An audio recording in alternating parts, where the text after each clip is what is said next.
Okay, as you can see, a model from Amusing Hobby comes to my workbench today.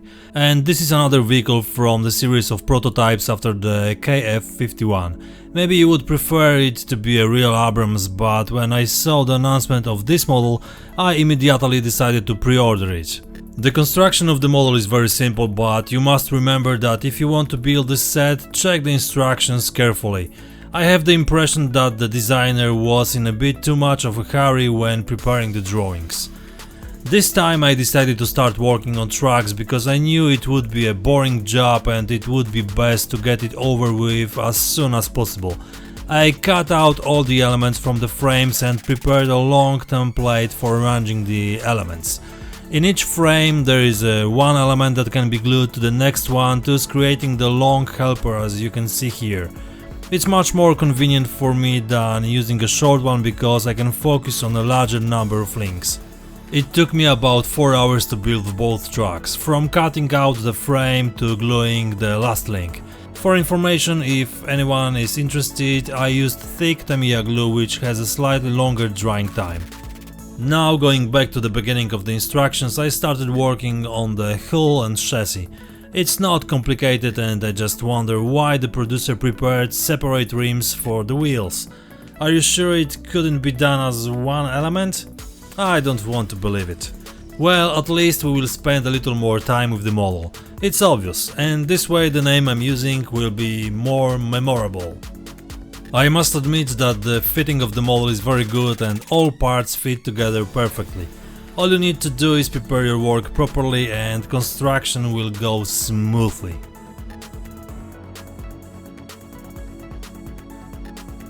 Maybe it won't be very convenient, but I decided to install the side covers at this stage. But before that happens, I will upgrade them a bit. Since my model will look like a working machine and not a boring prototype, some elements will be treated appropriately. The first is the rear drive wheel cover. I will just cut it off. This way, this side view of the vehicle will be diversified by a visible wheel and a larger piece of track. I will drill out the places of the mounting screws with a 0.4mm drill to make it look as if the screws were forgotten somewhere by the crew. These drills are very useful, but you have to be extremely careful because they are very delicate and can break easily. I've already used so many of them, one careless move and we can order new ones. I made scratches along the entire length of the rubber covers with the tip of a hobby knife and bent them with flat nose pliers so that the surfaces didn't look uniform. I'm sure it will look good. It's also worth remembering to wear off the edges because the thickness of the plastic is too visible and there is definitely too much of it for such an element.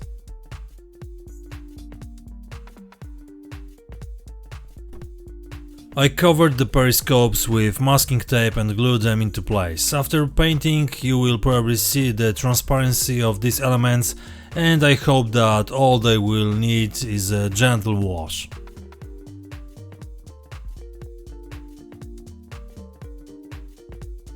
On the upper edge of the side covers you need to clean the space between the rivets because the connection line of the production molds is visible there. An annoying detail. Now the covers are ready, so I mount them on the model. As I said before, the fitting is very good, so there is no problem with setting them properly. Assembling of the turret is as easy as the hull. The elements fit perfectly, so work is very smooth. The barrel of the machine gun, or perhaps more of 20mm cannon, was slightly improved by drilling out the holes in the radiator and muzzle brake. A simple trick that definitely improves the quality of this element. It's a pity that I completely forgot that I had a metal bar and 3D printed elements in the model to replace the plastic ones. Well, at least I showed how to improve the appearance of the plastic part.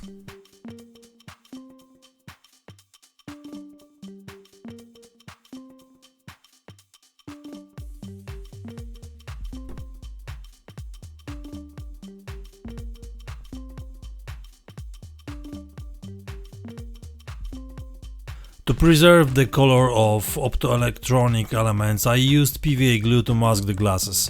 I don't know if it will pass the test, and after some time we will find out whether this method was good. Of course, I painted these parts in transparent color from the inside. The remotely controlled weapons section on the turret's roof consists of several elements and is generally not complicated but requires some attention when cleaning the parts. I'm wondering whether to install additional hydraulic or electric cables which will enhance the appearance of this element. I also have empty shells from master model prepared, which will be lying around while I paint the model and weather it. I glued the previously prepared elements to the turret. There weren't much of them and I still have the impression that compared to the standard Abrams it's a bit poor, but that's the nature of this vehicle. The producer has equipped this model with a metal barrel with an impressive 3D printed muzzle brake. The entire section consists of several parts and its construction takes a couple of minutes.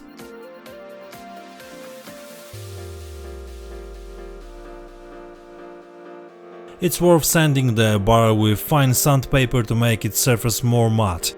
This will make applying the primer easier. I decided to add the towing cables from Eureka XXL to the rear of the tank.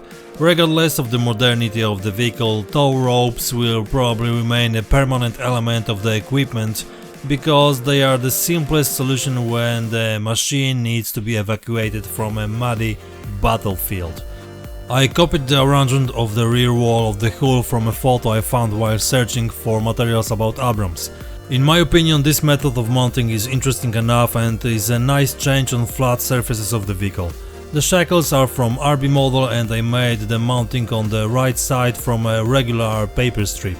The same picture was a base for some upgrading of the rear rubber fender, which is divided into characteristic stripes, and here I destroyed this element in a controlled way.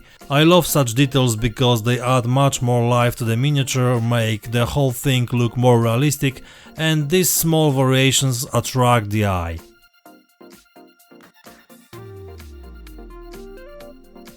To diversify the entire body of the vehicle, which is quite flat and with few details, I decided to use my supplies and add some antennas. The most sophisticated is a piece from master model. There are also two resin antennas for the turret and a metal one for the pair on the back. Of course, this is just for fun, but you must admit that it looks impressive and suits this vehicle. As if these damages I made on the rear wasn't enough, I damaged the side fenders even more and removed several mounting screws. Of course, I drilled the holes with a small drill.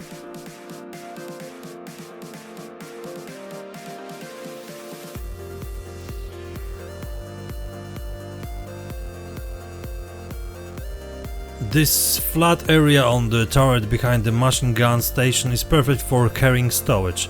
That's why I installed the wire handles on it so that additional transport belts and ropes can be tied here. I'm going to use this space and add some extra toppings later.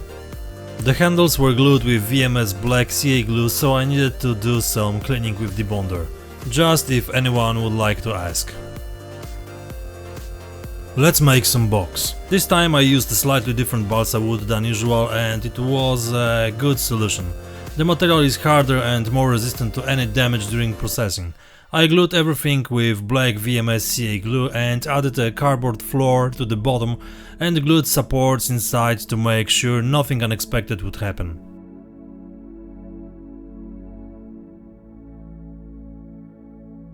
I filled the entire box with styrofoam cut to size. Once again I used my super machine, the hot wire cutter. I don't need to tell you how good it is to have such equipment in our workshop, especially if you are building bases for the models and you need different sizes of materials to fill the space. It has some size limitations, but it's not a big problem. I filled the entire box with foam and glued it with PVA glue. To strengthen it, I pressed a dozen or so toothpicks to make a strong bond between both layers of styrofoam. I glued a piece of cork on top, which will serve as a base for the asphalt.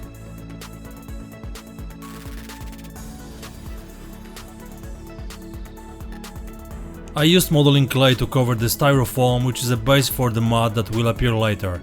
Applying clay can be done using a tool or your fingers. It's worth remembering that it gets a little dirty, so gloves are recommended. Of course, as always, I forgot to put them on. I don't need to make perfect surface, so this is why you can see a bit rough method I use. But don't worry, because there will be heavy mud everywhere, so this clay finish is not as important as it may seem. This is what the initial composition looks like, and it's absolutely not a finished base, and I still have a lot of work to do to make it look as it should. The model is ready for painting and also preset on the box. Its size corresponds well to the size of the box, and I hope it will look awesome in the end. Disassembling takes a few moments due to the limited number of elements, but also because I always try to glue as many parts as possible. Of course, this is not always possible, and it's not always a good solution, especially when it comes to stress-free painting.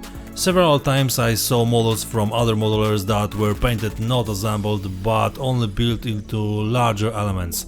I don't know if this is convenient, because I have never tested such a solution. Maybe so?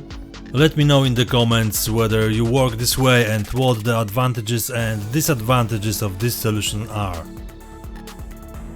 All the antennas, the machine gun section and optoelectronics were mounted on wooden sticks for easier manipulation during painting. The hull and turret have glued in nuts for mounting screws, which serve as handles during painting and weathering. Of course, these screws will stay there permanently, because there is no point in separating them from the plastic. Without a debonder it's almost impossible, but also risky. This can be an easy way to damage the plastic. As you have just seen, both nuts were sanded for better adhesion, so they are glued really tightly. I cleaned the entire model with model degreaser of all impurities that occurred while working on the model. This was a necessary step because I decided that this time I would not use a primer and would apply the paint directly to the plastic. I already remember the last time I did this, and I also want to check the effectiveness of the degreaser.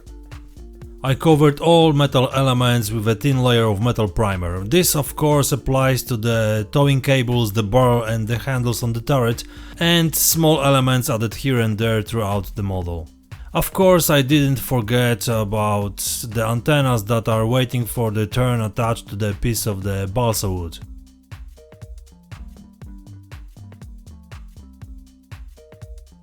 The base color is NATO green XF67 diluted with X20A. I used Neo Eco airbrush for painting. The first layer is quite thin and is intended to create a good base for the second layer, which will cover all surfaces equally.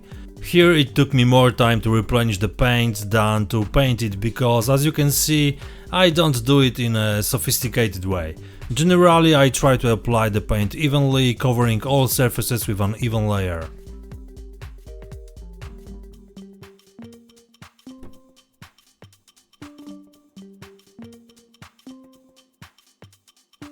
I added 1 drop of lighter paint to 5 drops of the basic color. I started painting discolorations with this mixture using stencils. They are more often used for painting airplanes, but they also do a nice job on a single color camo. I've used them before on Sherman. For everyone who wants to ask where I bought them, I will answer that they are no longer available from my source, but I have seen them in various modeling stores. So there is nothing else to do but search well or ask modelers who build airplanes for help. The second turn was done with darker mixture, but in small amounts, just to make some spots here and there. I made discolorations on all surfaces, both horizontal and vertical. I realized that some of them will not be visible due to the camo that will appear soon, but also due to weathering, which by its nature will change the appearance and color of the model. Due to the camo I had to make markings on the side covers at this point.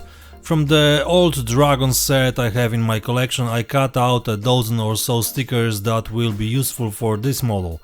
In addition to the side markings, there are also a few service inscriptions which I will attach later.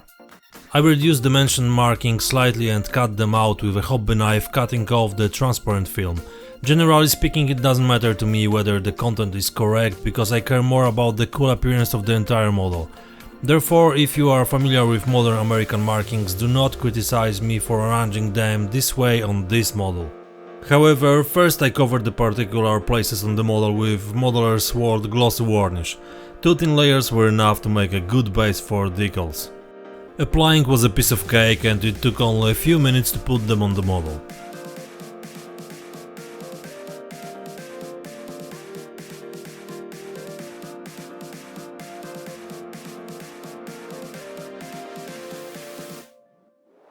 Of course, I helped them stick to the surface using the decal adapter from AK. Soaking the decals twice with the product gave sufficient effect and the inscriptions blended perfectly into the paint surface. Once they were completely dry, I covered the stickers with 2 thin coats of glossy varnish. Leaving the hull aside for a moment, I started painting the elements that were to be sand colored. A mixture of XF78 and X2 was applied to several wheels, antennas, both optoelectronic elements and the entire secondary weapons system.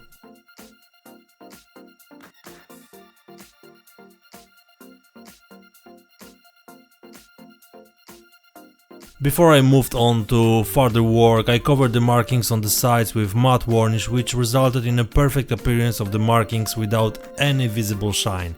They look exactly as they should. I started preparing the side surface for camo painting. First I applied a layer of easy chipping medium on them, which will be necessary to create the right look for the light spots. This product can be applied using the atomizer in the bottle, but also with an airbrush, which seems to be more effective and precise. I applied it to the sides of the hull and turret as well as to the barrel, where there will also be sand camo necessary to apply the inscription with the name of the vehicle. To paint the camo spots, I used ready-to-use masks from Solid Scale. It's true that they are adapted to German vehicles from World War II, but they will also work on Abrams, as you will see in a moment. It's a very thin foil with glue on one side that is applied to the model. It sticks to the surface very well, but you have to work harder on larger bands. I didn't have to adhere exactly to such invenesses, and in fact I wanted the camo to be imperfect in these places, so I didn't worry about the gaps in which the paint went. Of course you need to use thicker paint to paint on such masks, because if it's too thin it will make more of a mess than you would like.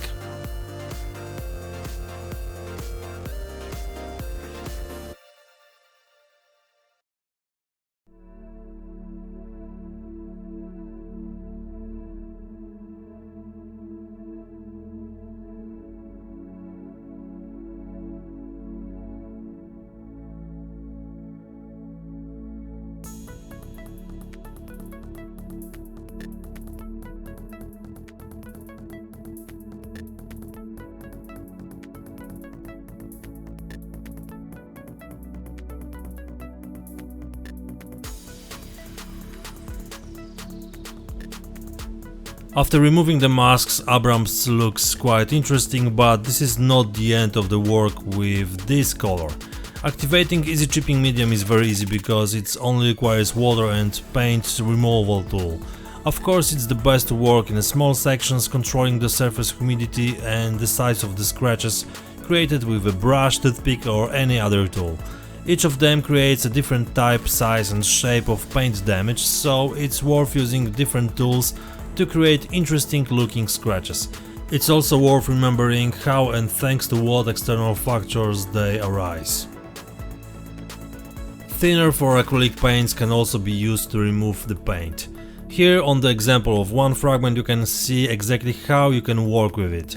Please keep in mind that the paint comes off quite easily, so it's advisable to be careful not to damage the layer that is supposed to remain intact.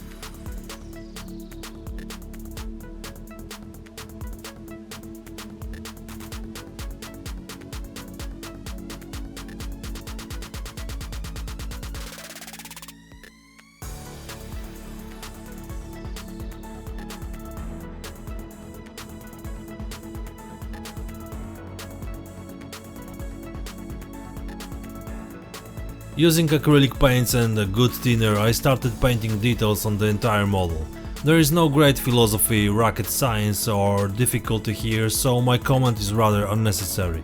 I am going to prepare a drink for myself and leave you with Abrams for a while.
Okay, I'm back, just in time for painting trucks.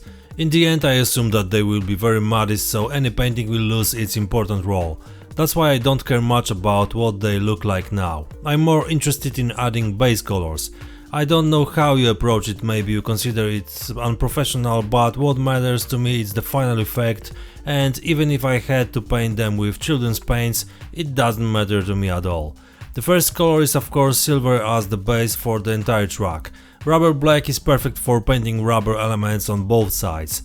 The vast majority of them will not be visible under the side covers and pressed into the mud, but I don't know exactly which part of them will remain visible, so I am painting the whole trucks. Finally, I painted yellow tips marking equal sections on both trucks. This introduces an interesting color detail. Now all that's left to do is get them really dirty.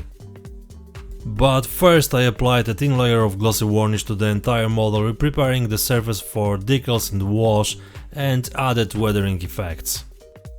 There are not many stickers, but they will undoubtedly add some variety to the overall appearance of the model.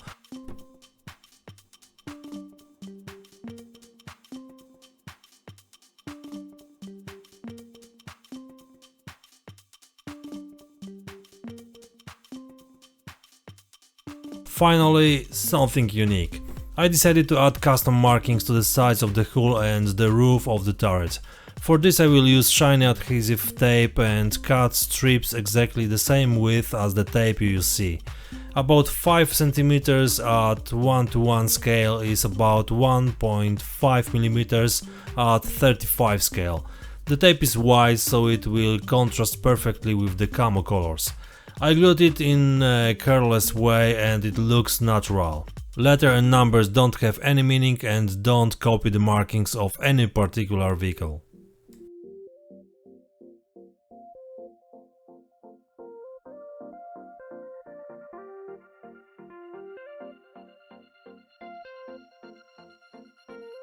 Finally I soaked the stickers with AK product, the same I used before, and left the entire model to dry for a few hours.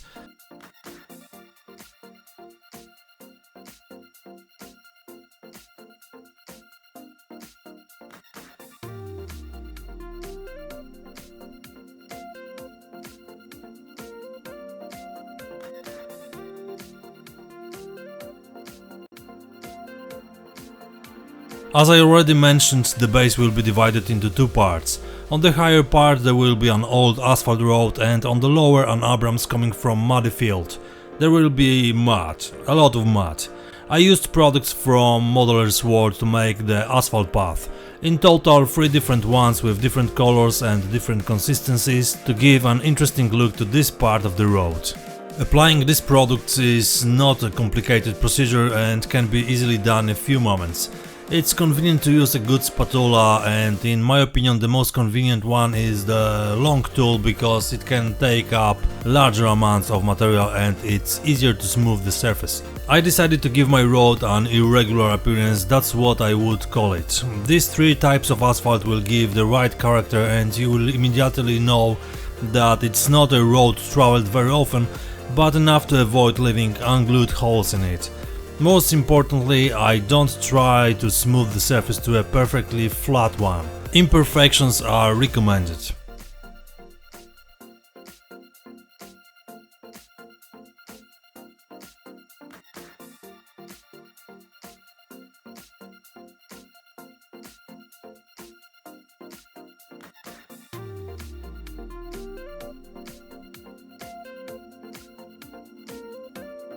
I put the first layer as a base on the part where there is supposed to be matte. There is wet matte that will have a satin appearance when dry.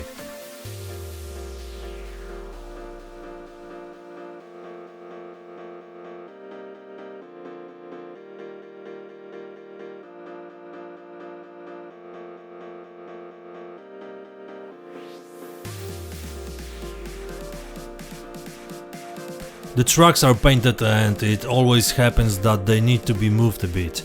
The paint blocked the operation of the links, but it's not a problem at all. The trucks will be glued to the wheels, so I need their work to arrange them on the model without any problems. Nothing more. So there is no point in pretending that they work great and work just like real ones. It took me a few minutes to put them on. I immediately glued the trucks to the wheels, and when the entire section were in place, I gently soaked the external joints between the links with glue, which finally held everything firmly. This way the trucks are glued together. After gluing the trucks, I started making the wash. I used a very dark color because I wanted to create a strong contrast, and in my opinion it worked well on both green and sand colors. I removed the excess with thinner. Even though it hasn't a shiny or satin varnish, this is not a problem. As I have said many times, I use wash and any excess to create various effects on surfaces. I do it both horizontally and vertically. Stains and streaks can be created very easily this way, but of course it doesn't involve simply splashing the surface. We need to work on it a bit and take care of the results we want to achieve. It's worth remembering that the tanks are dirty. I know this is obvious, but sometimes modelers forget about it and build tanks that look like green candies. And they are not like our cars, but definitely more so. You can say that there is much more of everything there. More stains, more dust, mud, stains from fuel, oil and dirty water, remains of grass, branches and leaves. Therefore, weathering should include such effects. That's why you need to give yourself the green light if you want your model to look even more realistic. Of course, it's not a matter of throwing in everything you can, but doing the entire process with intention and full control. Looking at photos of real vehicles, you can see how diverse the effects are and how different stains and dirt look. It's worth using reference photos and building a more or less advanced copy of what you see in them on the model. I usually use a dozen or so photos to have more ideas than I need. We should see what the mud looks like on different Abrams, how it's arranged on the fenders, or how you can work with various products. From ordinary acrylic paints through pigments to ready-to-use pastes.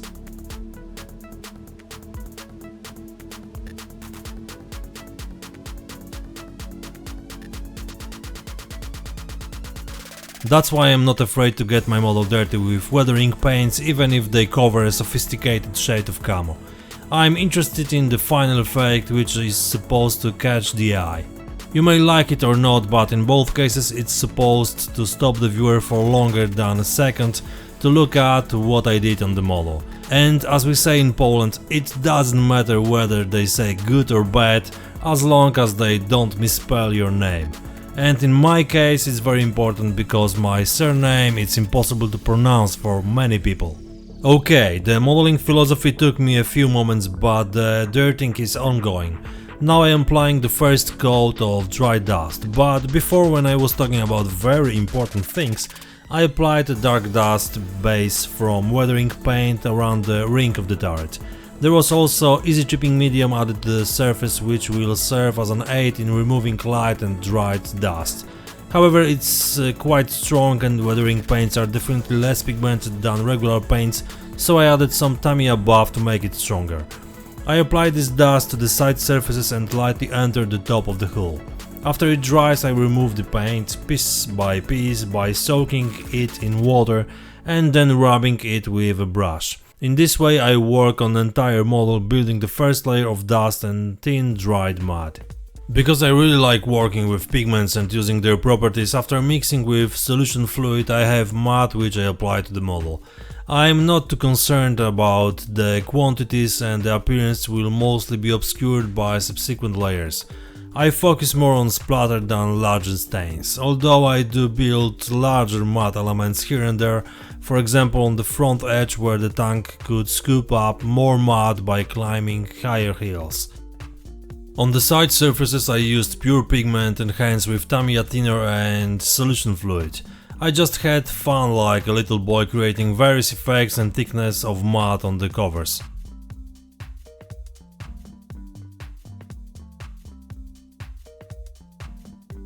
As you can see, I'm quite generous with my splatter of dry mud. I know this, but I'm also sure that most of them will disappear in a moment under the next layers.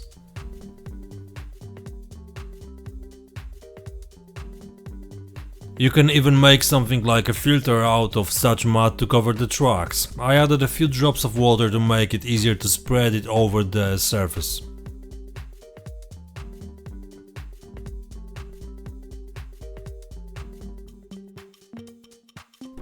I didn't forget about the wheels because they undoubtedly collect large amount of mud due to their design. As always, it's a dirty job, but I like to arrange the pigments this way.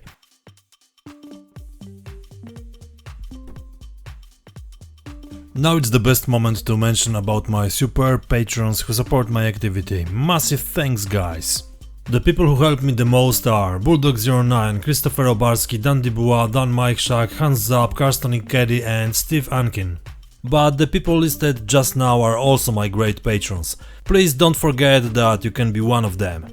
And I realize it's not easy these days, but if you have a few bucks you could drop in my cup, that would be great. Thanks! Oh, and one more thing. Remember that if you join for free you probably won't be able to view my work. Better try the 7 days free trial, which will give you many more possibilities. Letter and numbers don't have any meaning, and don't copy the markings of any particular vehicle.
The upper surfaces were also slightly dusted, and as I started to build contrast between individual parts of the hull.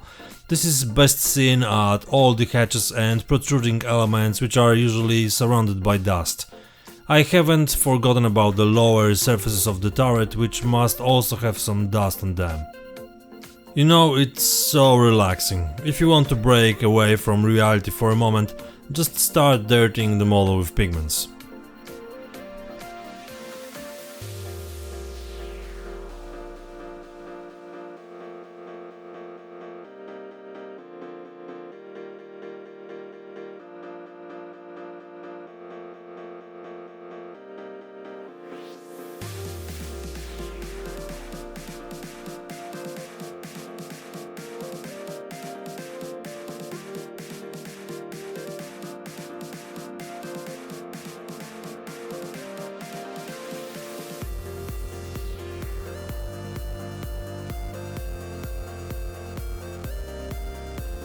The upper surfaces of the turret will be further enriched with details. I want to add transport belts, expanders, different kinds of cases, backpacks, tarps and various stuff that will enrich the look and add colors. That's why I prepared holders in the space behind the gun station.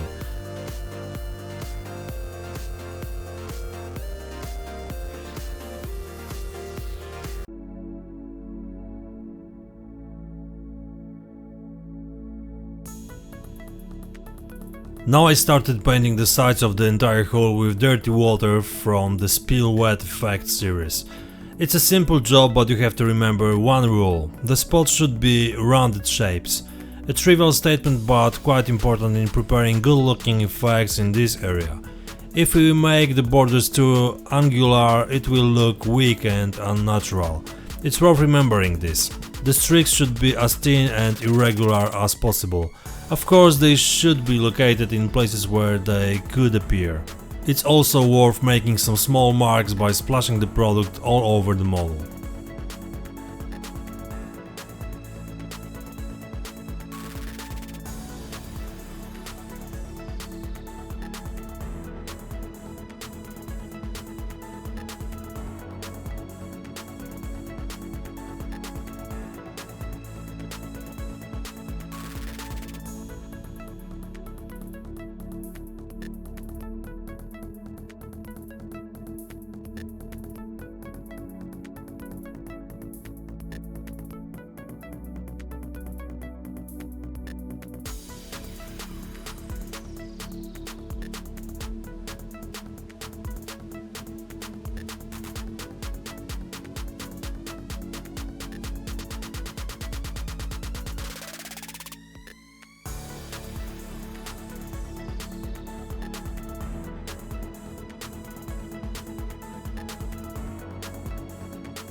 It's time for the dirt that will give the final character to Abrams. Of course, it will be a dark and moist mud that I will create using these two products, but also the previously used fluid. I use the pigment to color the finished mud, and the fluid is a medium that dilutes it but also integrates the whole thing in place.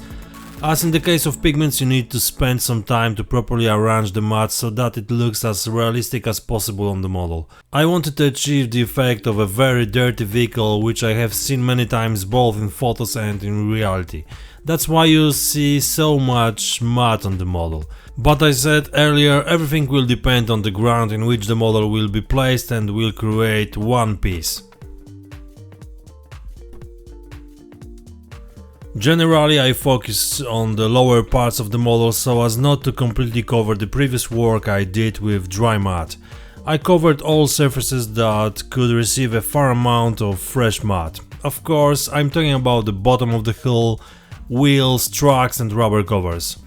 The front and rear of the hull, splashes and streaks between the individual side shields panels are all components of the entire final effect that I'm working on today.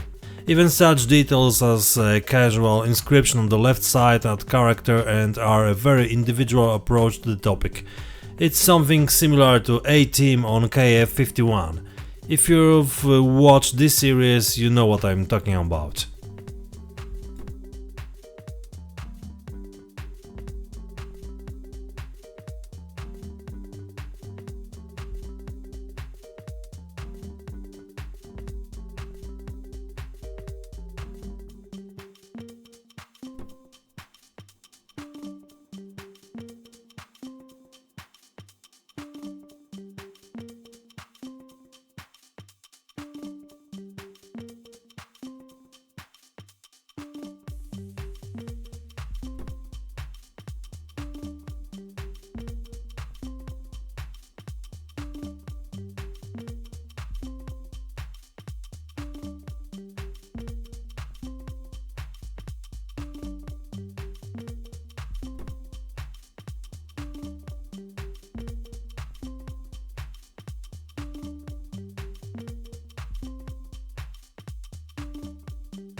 Now it's time to make some storage. I start with resin elements from Eureka XXL. These are several parts from different sets. I drill a hole in each one to attach it to a wooden stick. Additionally, I cut the long box into two pieces to make smaller boxes. I planned the setup and started preparing for painting. Of course, all elements were covered with primer.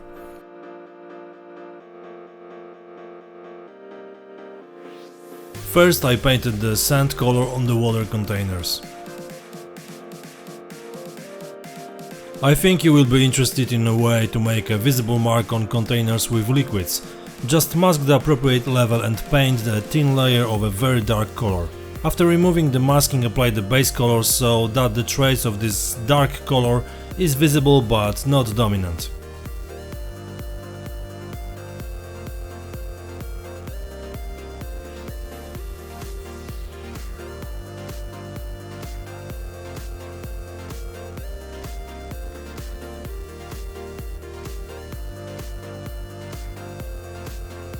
The red shade on the water containers will add some color to the overall look. A small detail, however, will be clearly visible due to its intensity. The cargo boxes were painted black, but I think dark grey would be more appropriate. After painting, it's time to clean the airbrush. I use a cleaner from Modeler's World for this purpose. It works in 100%. If you wanted to ask about the airbrush, it's Neo Eco SJ83. The boxes needed some more detailing, so now I paint matte markings on them as an addition, simply with a brush, as if they were painted with whatever was available.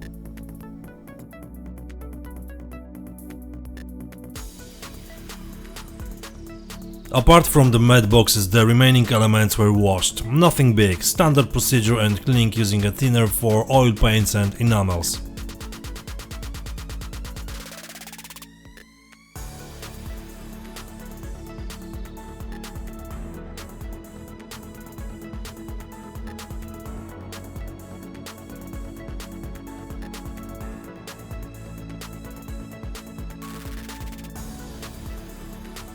On the matte crates I made a wash, but in light color, creating an imitation of dust. In this way I reduced the dark appearance of the boxes and at the same time emphasized all their shapes. By the way, as I mentioned before, the best is to paint such elements with a very dark grey or a shade similar to rubber black, because the material from which these boxes are made is not perfectly black. After painting, I permanently glued the stowage parts to the model. Due to the convenience of work, I prepared the larger set as one element, and I will attach it in a moment when I add the transport strap to it. I will use the Mirioku set for this. Photo-etched clasps are perfect for such an application as here. This producer has more useful kits for modern models, so it's worth visiting its website and checking what can be useful to upgrade our models. I cut the strips out of paper and glued them in the right place using super glue. I painted the whole thing in a contrasting color, in this case it was green sky.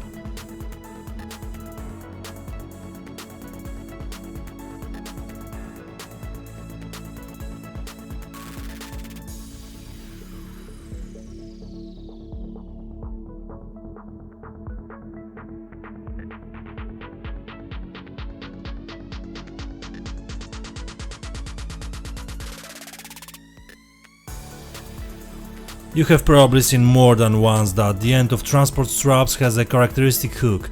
I very often make it from a piece of wire. It takes a few tries to get bent right, but it looks pretty good. In this way you can prepare an element that will undoubtedly enrich and add realism to the surface of the model. Attaching the belt is time consuming and you have to do it quite gently because it's easy to tear the paper if you don't work with it carefully. I use super glue because in my opinion it is necessary if you want to keep the paper in place. The fact that sometimes it's used without the possibility of undoing it, so you need to plan in advance what a given element should look like. It's worth remembering about appropriate length and width, and also that such a belt often forms very strange shapes. Random setting is advisable because it builds realism. The entire strip was soaked in CA glue to strengthen the paper before painting. If you paint with acrylic paints, they may soften the structure of the belt and it will become deformed, and after drying it will look bent and loose.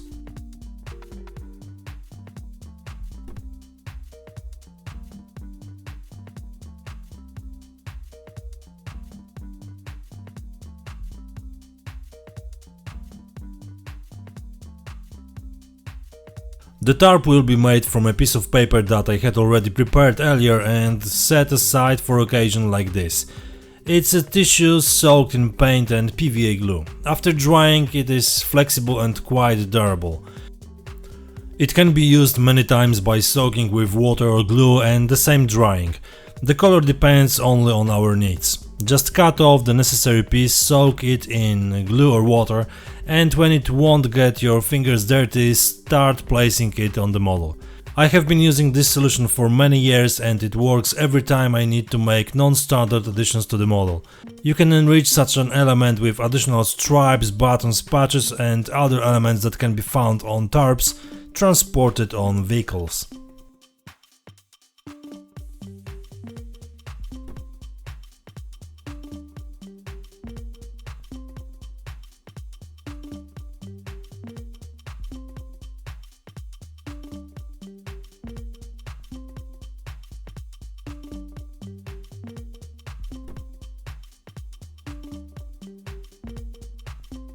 To attach the tarp I will prepare an expander, which is a flexible thick cord that can be easily stretched and ends with small hooks.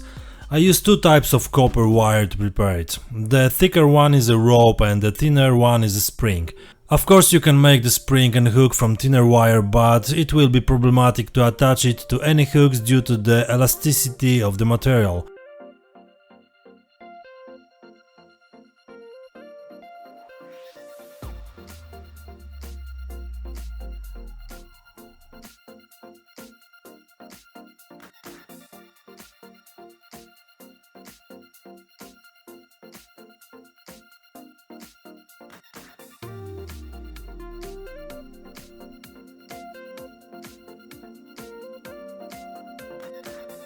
The colors are optional, but in my experience strong contrasting colors with transverse stripes look best, which will be clearly visible against the background of usually dark or subdued colors of tarps and other stowage elements.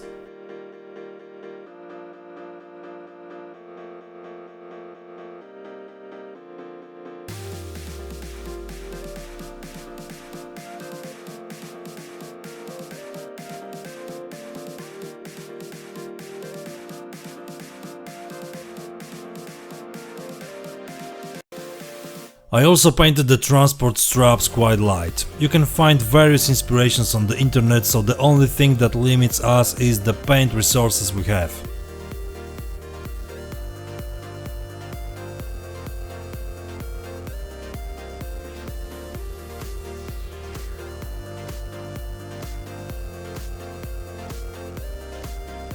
On the dried tarp I made a gentle wash in the largest recesses.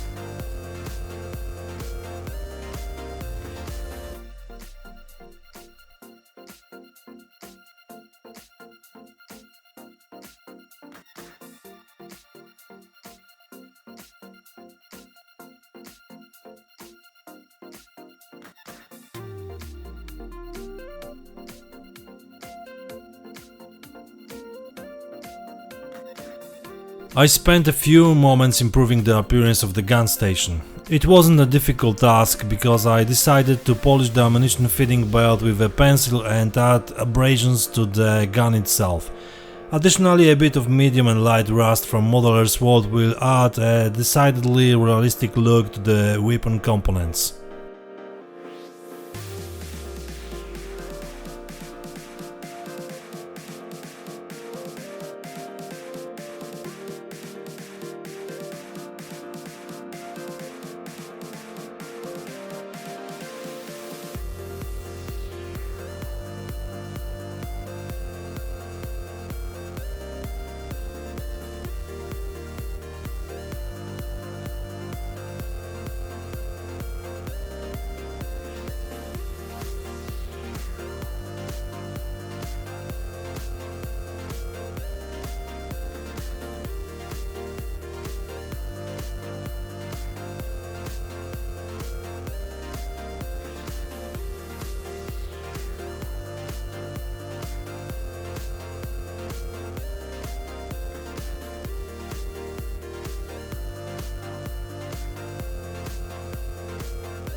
The black pigment is perfect for shooting the barrel cover of the machine gun mounted in the turret. I decided that white masking mesh would add a nice look to the model. Additionally, I will place thin strips of paper cut from a tissue imitating toilet paper, which will also be helpful in attaching the mesh. What I will apply is the AK interactive products. Such a small amount is enough for bar and the front of the turret. I glued everything with solution glue, which is the improved version of pigment cement but with more options to use. Of course from Modeler's Vault. Just soak the mesh so that it sticks to the surface of the model. After drying, the bond will be strong enough. If you are interested in working with such a mesh, check out my videos with Leopard and KF51, where there is much more.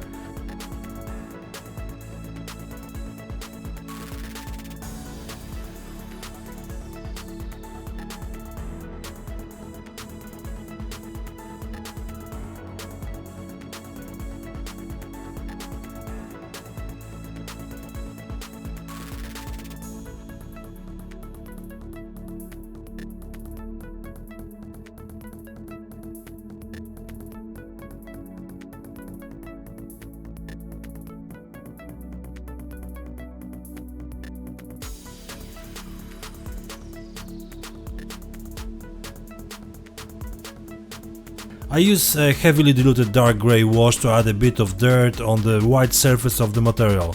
This was necessary because the mesh contrasted greatly with the surface of the armor. Another proven addition are leaves from AK Interactive, which are easy to arrange and add a bit of autumn look. The small amount you see will be enough to create a good effect.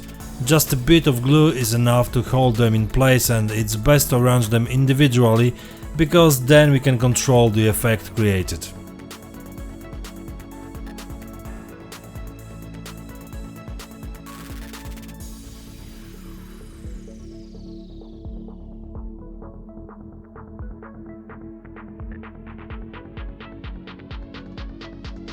The flat black paint is perfect for getting dirt on exhaust covers. I painted them with airbrush, applying them from the top and bottom.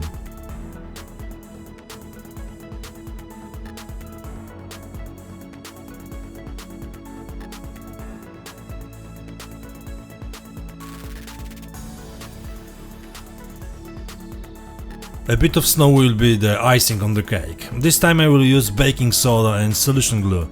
I apply some glue in the place where there is supposed to be snow with a brush and then sprinkle the place with baking soda. Sorry that you can't see it properly, but my camera focused on my hand, not on the surface of the model.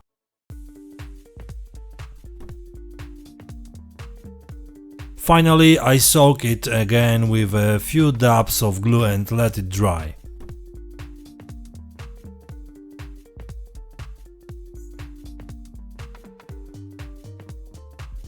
Near the gun station I added dozen or so shells from the master model. I used German flag shells for this purpose, because their size was quite okay when I placed the shell on the ammunition fitting belt.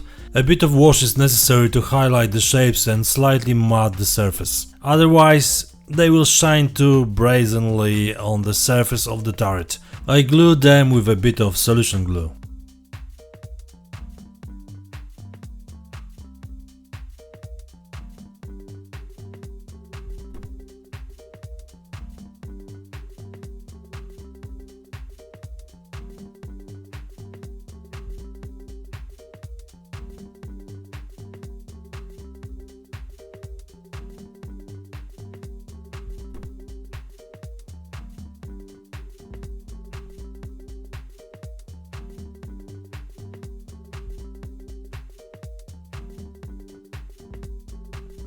Alright, traditionally I added a chain to the model. I had already prepared a piece and now I just needed to stain it with pigment.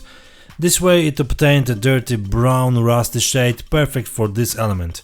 I attached it to the shackle and soaked it, if one could say that about a metal element, with a few drops of solution glue. It looks great.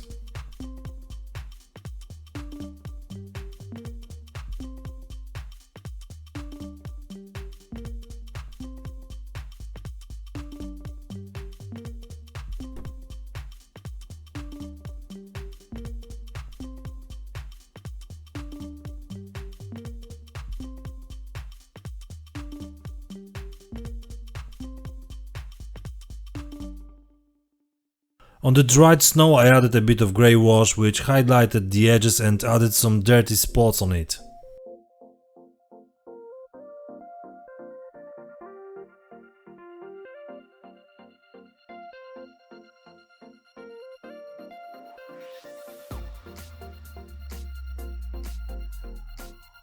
I added the ready-made mud on the base, preforming the irregularities. Generally it doesn't require much effort because thanks to the appropriate consistency, the mud arranges itself properly on the surface. All you need to do is gently press the pieces that stick out unnaturally. Of course I'm talking about the dry pieces that I showed at the beginning.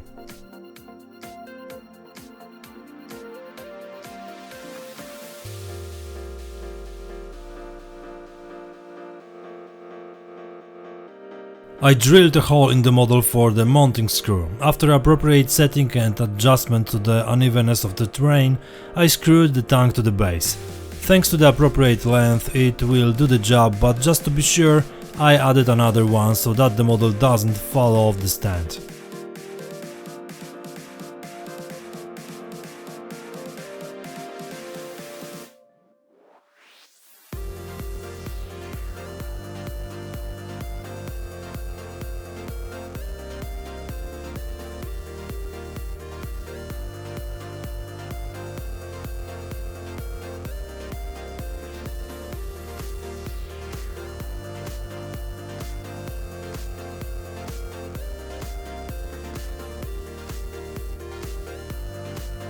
I carefully covered the areas around the tracks with mud so that everything was well integrated and the model didn't fly above the ground. Here the larger pieces are perfect because they are easier to fill the empty spaces between the tracks and the mud.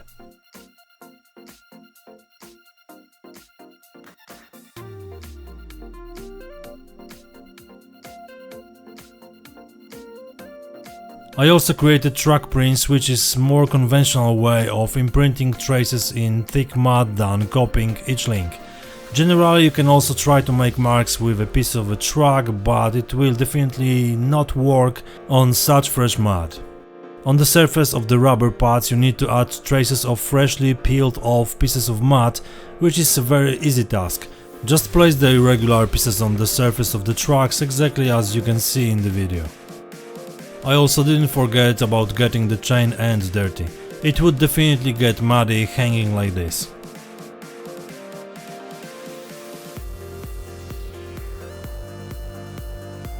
I also prepared some mud to make slightly dried pieces that would fall from the trucks onto the asphalt. I placed them under the trucks, but also as small pieces lying on the sides and front, in front of the vehicle of course. Truck rotation always throws mud particles forward. I think you know what I mean.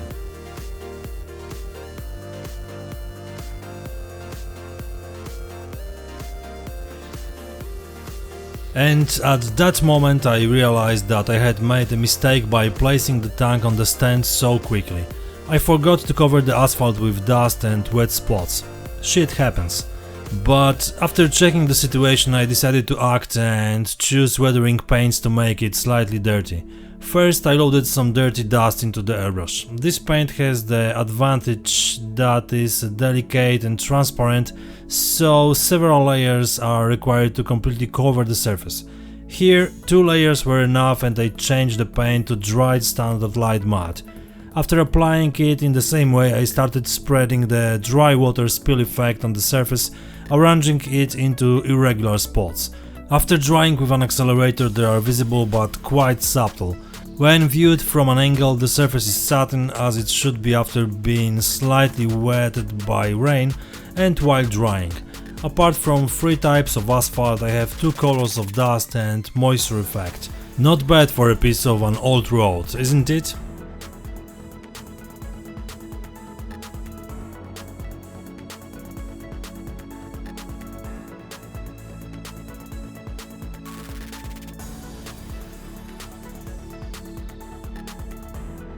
I planned to add some variety to the mud in the form of a few tufts of grass and remnants of snow.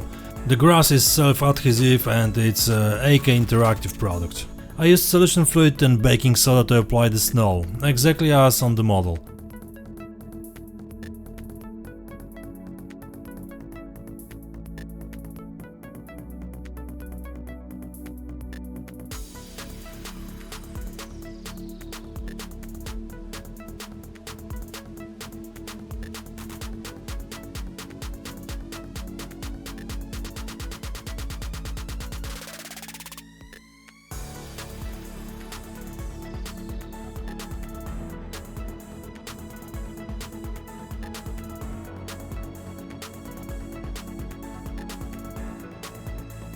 When the snow was dry, which took about an hour, and I didn't use the accelerator, I used the grey wash to highlight the edges and slightly change the color. The snow was supposed to be old, if I may say so it would be best if it wasn't perfectly white. This product is perfect for this. It's worth having thinner on hand because its different concentrations are recommended. The black-brown wash was supposed to be the final matte color. You have to remember to do it in a random way.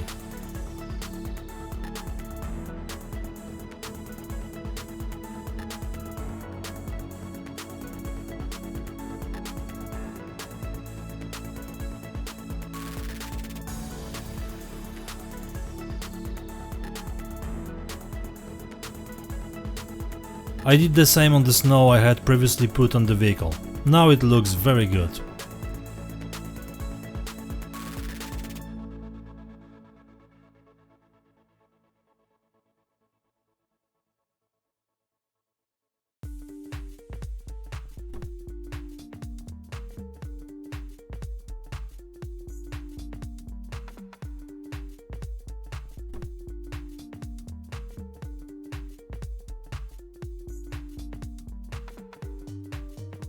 In general, work on the model and the ground can be considered completed. The stand is glued with soft pads, which makes it easier to move on flat surfaces. Self-adhesive ones work best and take 30 seconds to stick. The last job that needed to be done was to paint the walls of the box. I mixed black acrylic AK paint with solution fluid. Not by accident, because the glue will seal the balsa surface and minimize the absorption of paint into the board. 2 coats were perfect to get the right depth of color.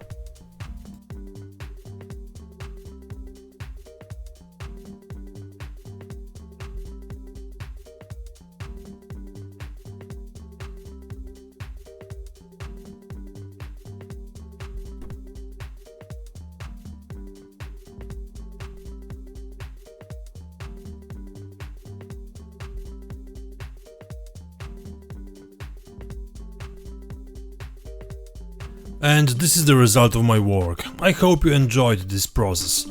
If you want to see more or support my work, just check my Patreon site and join to the team, or just order some build models if you are a collector. All my models are for sale, or I can build a special piece if you need it in your collection. Just let me know. For now, thank you for watching, and don't forget to like, subscribe to the channel and write some comments. That's all for today. See you next time. Cheers!